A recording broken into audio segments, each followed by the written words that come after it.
नमस्कार दोस्तों, स्वागत है आपका आपके अपने चैनल धार्मिक दर्शन में। उम्मीद करते हैं कि आप सभी बृहस्पति देव की कृपा से कुशल मंगल है और भगवान बृहस्पति की कृपा आप पर और आपके परिवार के ऊपर सदा बनी रहे।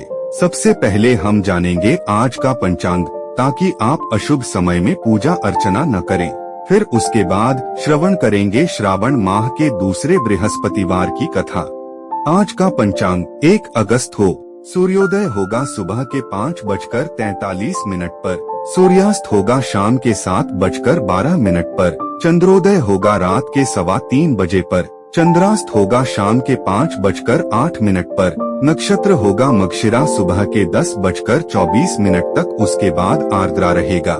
राहु काल रहेगा दोपहर के 1:30 बजे से दोपहर के 3 बजे तक। अभिजीत मुहूर्त होगा दोपहर के 12:07 से दोपहर के 12:59 तक। उसके बाद श्रवण करेंगे बृहस्पतिवार की कथा। हिंदू धर्म में गुरुवार का दिन अपने में विशेष महत्व रखता है। यह दिन भगवान विष्णु को समर्पित है। इस दिन बृहस्पति देव के समक्ष बृहस्पतिवार का व्रत, पूजन तथा कथा श्रवण करने का विधान है। माना जाता है कि जो भी भक्त सच्चे मन से श्रद्धा पूर्वक बृहस्पतिवार के व्रत की कथा पढ़ता या सुनता अथवा सुनाता है, भगवान बृहस्पति उसकी हर मनोकामना पूरी करते हैं। साथ ही उनके सारे दुख भी दूर करते हैं और घर के धन भंडार भर देते हैं। तो चलिए हम श्रवण करते हैं बृहस्पतिवार की कथा। प्रिय भक्तगण, आज आप एक ऐसे कथा का श्रवण करने जा रहे हैं जिसे सुनने मात्र से आपके जीवन में सुख, संपत्ति और धन की वर्षा होगी। साथ ही जीवन में चल रहे दुखों का अंत भी होगा। तो चलिए कथा को प्रारंभ करते हैं। भगवान विष्णु माता लक्ष्मी से कहते हैं कि क्या आपको पता है दुखों का अंत भक्ति में ही क्यों छिपा होता है। फिर माता लक्ष्मी कहती है, हे जगत के पालनकर्ता, पूरी सृष्टि में चल रहे गतिविधियों पर तो आपकी ही नजर रहती है। कृपया आप ही बताइए कि दुखों का अंत भक्ति में क्यों छिपा होता है। फिर भगवान विष्णु कहते हैं, हे प्रिय, आज मैं आपको एक कथा सुनाने जा रहा हूँ। आप कृपया इसे ध्यान से सुने। जो भी इस कथा को पूरी श्रद्धा के साथ सुनता है, उसे मनचाहे फल की प्राप्ति होती है। इस कथा को आधा अधूरा सुनने से कोई भी फल नहीं मिलता है, इसलिए इस कथा को पूरा सुने। तो चलिए कथा प्रारंभ करते हैं। एक समय की बात है, गंगा के पार बसे एक गांव में 2 बहनें रहती थी। उनमें से एक का नाम कोमल था और दूसरी का नाम था कविता। वे अपने माता पिता की केवल 2 संतानें थी। उनका कोई भाई नहीं था, लेकिन उनके पिता एक बड़े किसान थे, इसीलिए धन दौलत की कमी नहीं थी। उसके पिता पहले भगवान पर बहुत श्रद्धा रखते थे और पूजा पाठ, दान पुण्य किया करते थे। वे भगवान विष्णु में खास आस्था रखते थे। उन बहनों का बचपन तो बहुत ही अच्छे से व्यतीत हुआ, लेकिन बाद के दिन उतने ही कठिन होने लगे। ऐसा इसलिए क्योंकि धनी होने के बाद हर रोज दोनों बहनों के पिता का भगवान के प्रति विश्वास कम होने लगा और पूजा पाठ छोड़ दिया। वह स्वयं को ही अमीर होने का श्रेय देने लगा। उसकी पत्नी भी उसके जैसे ही पूजा पाठ छोड़ दी। एक दिन भगवान विष्णु उसके घर साधु का वेश बदलकर भिक्षा मांगने घर आए। उसने भिक्षा देने से इनकार कर दिया तो साधु बोले, तुम तो पहले दान पुण्य किया करते थे, इसलिए तुम इतने अमीर हो, पर अब क्या हुआ। तो वह बोला, मैं खुद की मेहनत से अमीर हुआ हूँ, किसी दान पुण्य से नहीं। ये सब कहकर वह साधु का भी अपमान करने लगा और बुरा भला कहकर उसे वहाँ से जाने को कहा। साधु बोले, दान नहीं देना है तो मत दो, पर मेरा अपमान तो नहीं करो। ये सब सुनकर वह गुस्सा हो गया और साधु को धक्का देकर भगा दिया। वह हर दिन मांस मदिरा का सेवन करने लगा और बुरे आचरण का हो गया। कुछ ही दिन बीते थे कि उसका देहांत हो गया। उसके पिता की जमीन, जायदाद, धन सब खत्म हो गया। अब कोमल और कविता के घर में केवल उसकी माँ थी और वह भी बीमार रहती थी। बहनों को समझ नहीं आ रहा था कि अचानक से उनकी जिंदगी इतनी बुरी कैसे हो गई। अब कमाने, खाने और इलाज के लिए उन बहनों को ही मेहनत करनी पड़ती थी। कोमल और कविता हर दिन नाव से गंगा पार करके काशी आती और वहां जाकर थोड़ी ताजी हरी सब्जियां बेचा करती। इससे ही उनका गुजारा मुश्किल से चलता था। जब उनकी सब्जियां बिक जाती तो वे गंगा के किनारे आराम से बैठ जाती। वे अपने घर से चावल और नमक लेकर आती और पेड़ की छाया में बैठकर अपना भोजन करती, फिर नाव में बैठकर वापस गंगा पार अपने घर लौट जाती।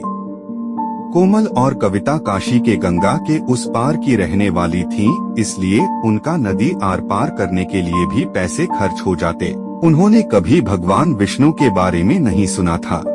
उन्हें भक्ति का मतलब भी नहीं पता था, क्योंकि उनके माता पिता ने उन्हें कुछ बताया ही नहीं था। वे तो बस सब्जियां बेचकर अपना जीवन यापन करती थी। एक दिन कोमल और कविता सब्जियां बेचने काशी आई और उस दिन उनकी सब्जियां नहीं बिकी तो वे बड़ी निराश हो गई। बाद में उन्हें पता चला कि वहां एक व्यापारी के यहाँ बृहस्पति देव की पूजा और भंडारा हो रहा था। सभी लोग वहीं पर प्रसाद और खाना खा रहे थे, इसीलिए किसी के घर पर खाना नहीं बना था। तो कोमल ने कहा, अरे बहन कविता, आज तो हमारी सब्जियां नहीं बिकी तो हम कल क्या खाएंगे? माँ की दवाई कैसे आएगी? अब हम क्या करें? कविता ने जवाब दिया, हाँ बहन, अब घर जाकर भी हम क्या करेंगे? अरे देखो कोमल, सामने वाले व्यापारी के घर में पूजा और भंडारा हो रहा है। कोमल और कविता दोनों व्यापारी के घर गई। व्यापारी के यहाँ पहुंचकर वे भक्तों के बीच बैठ गई और कथा सुनने लगी। कथा में गुरुजी प्रेम पूर्वक भगवान बृहस्पति की कथा सुना रहे थे। उन्होंने भक्तों से कहा, जिसने भगवान विष्णु से प्रेम नहीं किया उसका जीवन व्यर्थ है। जिसका प्रेम भगवान विष्णु के चरणों में नहीं हुआ उसका जीवन व्यर्थ है। जो भी व्यक्ति बृहस्पतिवार को बृहस्पति देव की पूजा श्रद्धा के साथ करता है, उनकी कथा का श्रवण करता है, भगवान उसकी हर इच्छा पूरी करते हैं। जब गुरुजी ने ऐसे समझाया तो कोमल और कविता दोनों प्रभावित हुई। कोमल ने कहा, देखो गुरुजी ने आज क्या कहा है कि अगर जो भी भगवान विष्णु की पूजा करेगा और उनकी कथा सुनेगा तो भगवान विष्णु उसकी हर इच्छा पूरी करेंगे।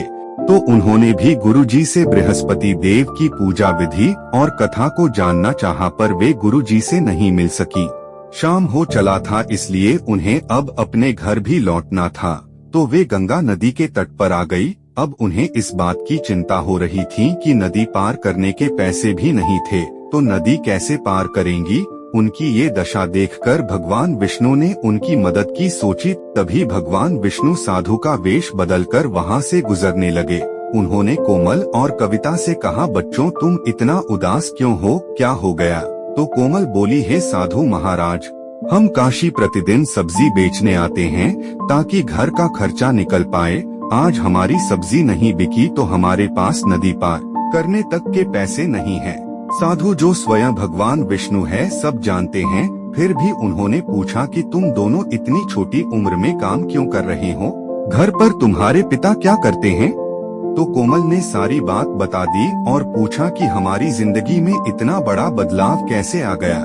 साधु बोले, भगवान विष्णु बड़े दयालु हैं। देखो तुम्हारी सब्जी की टोकरी में शायद पैसे पड़े हो जिससे तुम दोनों नदी पार कर सको। टोकरी कविता के पास थी। जब उसने खोजा तो देखा कि उसमें पैसे हैं। साधु बोले, तुम्हारे पिता ने बृहस्पति देव का अपमान किया था जिससे तुम्हारे परिवार की ऐसी दशा हो गई। तुम आने वाली बृहस्पतिवार को श्रद्धा और पूरी आस्था के साथ बृहस्पति देव की पूजा करना और उनकी कथा सुनना, जिससे तुम्हारा जीवन पहले के जैसा हो जाएगा। कोमल और कविता बोली कि हे साधु महाराज, हमें बृहस्पति देव की पूजा और कथा का कोई ज्ञान नहीं है, फिर हम पूजा कैसे करेंगे और न ही हमारे पास उतने पैसे हैं कि पूजा कर सके। साधु बोले, तुम दोनों कल ही पूजा का संकल्प करके घर से सब्जी बेचने यहाँ आना। तुम्हें तुम्हारे सब्जी के पहले की अपेक्षा ज्यादा दाम मिलेंगे, जिससे कि तुम घर खर्च के अलावा पैसे बचा सकोगी और पूजा भी कर सकोगी।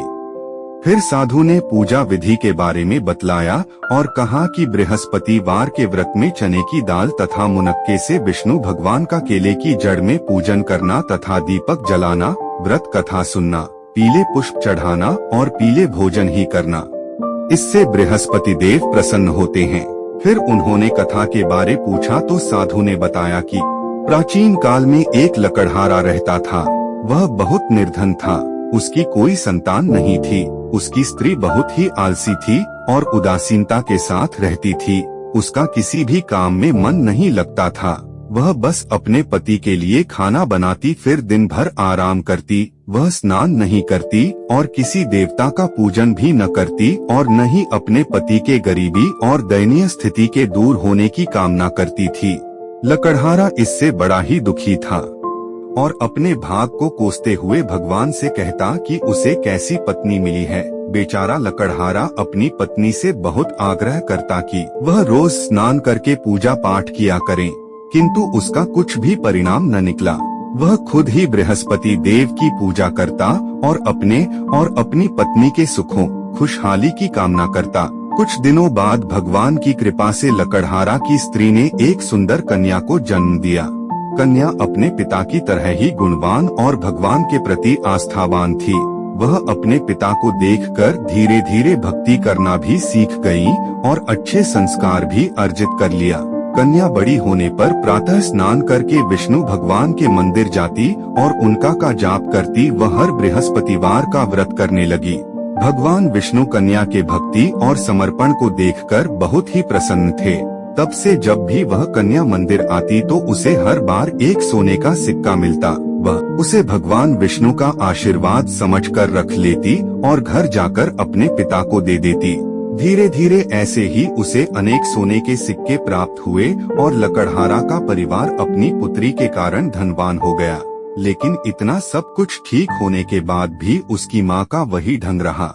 नगर में लकड़हारा की ख्याति फैल गई क्योंकि वह इतना अमीर जो हो गया। लकड़हारा के घर बड़े बड़े लोगों का आना जाना होने लगा। एक दिन पड़ोस के राज्य के सबसे धनी सेठ हीराचंद अपने पूरे परिवार के साथ घूमने लकड़हारा के नगर आए हुए थे। उन्होंने देखा कि रास्ते में सब मकान छोटे व कच्चे थे और झोपड़ी भी थी। केवल एक ही मकान बड़ा आलीशान और सुंदर था। सेठ हीराचंद ने अपने मुनीम से पूछा, यह आलीशान मकान किसका है? और उन्हें लकड़हारा के बारे में पता चला। सेठ अपने परिवार के साथ उसके घर उससे मिलने गए। मिलना जुलना हो रहा था कि उसी समय सेठ हीराचंद के इकलौते बेटे की नजर लकड़हारा के बेटी पर पड़ी। वह उसे देखते ही उस पर मोहित हो गया और उससे विवाह के लिए सोचने लगा। फिर जब सेठ हीराचंद और उसका परिवार अपने राज्य वापस गया तो उसके लड़के को किसी भी काम में मन नहीं लग रहा था। वह हमेशा उसके ही यादों में खोया रहता, न खाना खाता न ही ठीक से काम करता। उसने अपनी दशा बहुत ही खराब कर ली थी। सेठ हीराचंद उस समय व्यापार के सिलसिले में दूसरे राज्य गए हुए थे। जैसे ही उन्हें यह बात पता चली तो वे तुरंत ही सब काम छोड़कर अपने घर आए और अपने बेटे का हाल चाल जाना। उसने अपने बेटे से पूछा कि तुम्हें किस बात का कष्ट है? किसी ने अपमान किया है अथवा किसी ने कुछ कहा है? तुम मुझे कारण बताओ, मैं उसे तुरंत ही ठीक करूंगा, या तुम जो कहो मैं वही कार्य करूंगा जिससे तुम्हें प्रसन्नता मिले। लड़का बोला, मुझे आपकी कृपा से कोई भी दुख नहीं है, नहीं किसी ने मेरा अपमान किया है, परंतु मैं उस पड़ोस राज्य के लकड़हारा की लड़की से विवाह करना चाहता हूँ जिसके घर हम सभी लोग गए थे। तब सेठ खुद और अपने मुनीम आदि लोगों और ढेर सारे तोहफे के साथ उस लकड़हारा के घर गए। सेठ हीराचंद ने लकड़हारा को सभी बात बतलाया और अपने बेटे और उसकी कन्या के विवाह का प्रस्ताव रखा। लकड़हारा भले ही दूसरी जाति का था, परंतु उसे सेठ के करुण व्यवहार, इज्जत और ईमानदारी का पता था। इसलिए वह भी बड़े सम्मान के साथ अपनी कन्या का विवाह करने के लिए तैयार हो गया तथा विधि विधान के अनुसार लकड़हारा की कन्या का विवाह सेठ के लड़के के साथ हो गया। कन्या के घर से जाने के बाद कुछ ही महीनों में पहले की भांति उस लकड़हारा के घर में गरीबी का निवास हो गया, मानो उसके घर से माँ लक्ष्मी चली गई हो। उसका घर, मकान, धन सब कुछ खत्म हो गया। अब तो भोजन के लिए भी अन्न बड़ी मुश्किल से मिलता था। लेकिन उसकी पत्नी में फिर भी कोई बदलाव नहीं आया। एक दिन दुखी होकर लकड़हारा अपनी पुत्री के पास गया। बेटी ने पिता की दुखी अवस्था को देखा और अपनी माँ का हाल पूछा। तब लकड़हारा ने पुत्री से सारा हाल कहा। तब कन्या ने बहुत सा धन देकर अपने पिता को विदा कर दिया। इस तरह लकड़हारा का कुछ समय सुखपूर्वक व्यतीत हुआ। कुछ दिन बाद फिर वही हाल हो गया। लकड़हारा फिर अपनी कन्या के यहाँ गया और सारा हाल कहा। तो लड़की बोली, हे पिताजी, घर की गरीबी का कारण माँ के रहन सहन, अनुचित कार्यों का ही परिणाम है। आप माताजी को यहाँ लिवा लाओ, मैं उन्हें वह विधि बता दूंगी जिससे गरीबी दूर हो जाए। जब वह लकड़हारा अपनी स्त्री को साथ लेकर अपनी बेटी के यहाँ पहुँचा तो कन्या अपनी माँ को समझाने लगी, हे माँ, तुम प्रातःकाल प्रथम स्नानादि करके विष्णु भगवान का पूजन करो। प्रत्येक बृहस्पतिवार को उनका व्रत पूजन विधि विधान से करो, इससे घर की दरिद्रता दूर हो जाएगी। परंतु उसकी माँ ने एक भी बात नहीं मानी तथा घर जाकर अगले दिन प्रातःकाल उठकर बिना स्नान पूजा पाठ किए ही रात के बचे भोजन को खा लिया। इससे उसके पति को भी बहुत गुस्सा आया और उसी रात को वह अपनी पत्नी के हाथ पैर बांधकर बगल के मंदिर के तहखाने में बंद कर दिया और सभी से कह दिया कि कोई भी उसे नहीं निकाले। प्रातःकाल उसे निकाला तथा स्नानादि आदि करवाया तो मानो चमत्कार ही हो गया। लकड़हारा के पत्नी की बुद्धि ठीक हो गई और फिर वह प्रत्येक बृहस्पतिवार का व्रत रखने लगी। इस व्रत के प्रभाव से कन्या के माँ बाप बहुत ही धनवान और समृद्ध हो गए और बृहस्पति जी के प्रभाव से इस लोक के सब सुख भोग कर स्वर्ग को प्राप्त हुए। साधु महाराज सब कुछ बताकर चले गए। जब कोमल और कविता को पूजा और कथा के बारे में पता चल गया तो अगले दिन दोनों बहनों ने वैसा ही किया। जब वे सब्जी बेचने काशी आई तो उन्हें सब्जी के पहले की अपेक्षा अधिक कीमत मिला। अब उनके पास घर खर्च के अलावा पैसे बचने लगे। आने वाली बृहस्पतिवार को दोनों बहनों ने स्नान आदि करके भगवान विष्णु का व्रत रखा। बनिए के यहाँ से चना और गुड़ ले आई और उन्होंने खुद ही घर पर पीला भोग बनाया, क्योंकि बृहस्पति देव की कृपा से उनके पास पैसे थे। बगीचे से पीला फूल तोड़कर केले की जड़ में अर्पित किया और बृहस्पति देव की पूजा अर्चना की तथा उनकी कथा का श्रवण किया। वे हर बृहस्पतिवार को ऐसा ही करने लगी, जिससे कि वे अब खुद धनवान किसान हो गई तथा उनकी माँ ने भी व्रत पूजन करना शुरू कर दिया, जिससे वह स्वस्थ हो गई। दोनों बहनों का बृहस्पति देव पर आस्था और भी बढ़ने लगी। धीरे धीरे उन्होंने जो भी खोया था बृहस्पति देव की कृपा से प्राप्त कर लिया। फिर एक दिन कोमल ने कविता से कहा, हमारे पास बृहस्पति देव की कृपा से इतना धन इकट्ठा हो गया है, हम इसका क्या ही करेंगे। इस पर भगवान विष्णु फिर से उसी साधु का वेश बदलकर उनके पास पहुँचे। दोनों ने साधु को प्रणाम किया, आदर के साथ सेवा सत्कार किया और अपनी धन इकट्ठा होने पर उसका समाधान पूछा। फिर भगवान विष्णु ने उनका मार्ग प्रशस्त किया और समाधान भी बतलाया। तो साधु महाराज के कहेनुसार उन दोनों ने निश्चय किया कि अब से हर गरीब और जरूरतमंद लोगों की मदद करेंगी। उन्होंने गरीबों के यहाँ तथा सार्वजनिक जगहों पर प्यासे के लिए कुएं बनवाए, बेघरों के लिए रहने के आवास का निर्माण कराया, कुंवारी कन्याओं का विवाह कराया और ऐसे ही अनेक शुभ कार्य करने लगी। फिर एक दिन उन्होंने सोचा कि यदि बृहस्पति देव का व्रत रखने तथा पूजा करने से हमें सब कुछ मिल गया तो अब से हम रोज सभी को बृहस्पति देव की पूजा और कथा के बारे में बताया करेंगे। अगले दिन कोमल और कविता बृहस्पति देव की कथा कहने निकले कि उन्हें पता चला कि पड़ोस में एक 2 वर्ष का बच्चा 1 सप्ताह से बीमार चल रहा है और लगातार रो रहा है। दवाइयों का भी कोई असर नहीं हो रहा था उस पर। उसकी दशा और भी दयनीय होती जा रही थी। वे दोनों बहनें उनके घर गई और बच्चे के पिता से बोली, बृहस्पति देव बड़े दयालु हैं, आप उनकी कथा सुन लीजिए, सब ठीक हो जाएगा। बच्चे के पिता ने निराश होकर कहा, जब वैद्य की दवाइयाँ कोई असर नहीं कर रही तो हमें आपके कथा सुनने से क्या ही लाभ होगा, और ऐसा कहकर मना कर दिया। तभी बच्चे की माँ ने बोला, तुम कथा कहो, मैं सुनती हूँ। बहनों ने कथा शुरू किया और कथा के आधा होते ही बच्चा चुप हो गया तथा कथा के पूरे होने के पश्चात बच्चे का बुखार एकदम ठीक हो गया। बच्चे के माता पिता यह देखकर एकदम चौंक गए और तब उन्होंने प्रेम से बृहस्पति देव का जयकारा लगाया और उनको मन ही मन प्रणाम किया। अगले दिन जब वह घर से कथा कहने के लिए निकली ही थी कि रास्ते में उन्होंने देखा कि एक परिवार जिसमें एक गर्भवती महिला को अचानक ही समय से पहले सड़क पर ही दर्द उठ गया था। वे दोनों बहनें वहां पहुंची और उस गर्भवती महिला का हाल जाना और पता चला वे जिस वाहन से वह अपने घर जा रही थीं वह खराब हो गया था। उन्होंने कहा, बृहस्पति देव बड़े दयालु हैं, आप मेरी कथा सुन लीजिए, सब ठीक हो जाएगा। तभी औरत की सास ने कहा, यदि मदद ही करना है तो गाड़ी ठीक करने वाले मिस्त्री को बुला लाओ, मेरा बेटा भी उसे ही ढूंढने निकला है। वे वहाँ से जाने लगी थी कि खुद गर्भवती महिला ने ही उसे रोक लिया और कथा कहने का आग्रह किया। कोमल और कविता ने कथा कहना शुरू किया और कथा के आधा पूरा होने पर उसने दर्द में कमी महसूस किया तथा कथा के पूरा होने पर उसका दर्द पूरी तरह से ठीक हो गया तथा उनकी खराब गाड़ी भी ठीक हो गई। यह सब देखकर सभी एकदम सन्न रह गए और तब उन्हें बृहस्पति देव की महिमा का पता चला। कोमल और कविता ऐसे ही केवल बृहस्पतिवार को नहीं बल्कि रोज उनका पूजन करती और कथा कहती। कुछ दिनों बाद दोनों बहनों का बहुत ही अच्छे घर में विवाह हुआ और वे अपने ससुराल चली गई तथा उनकी माँ भी सारा सुख भोग कर स्वर्ग सिधार गई।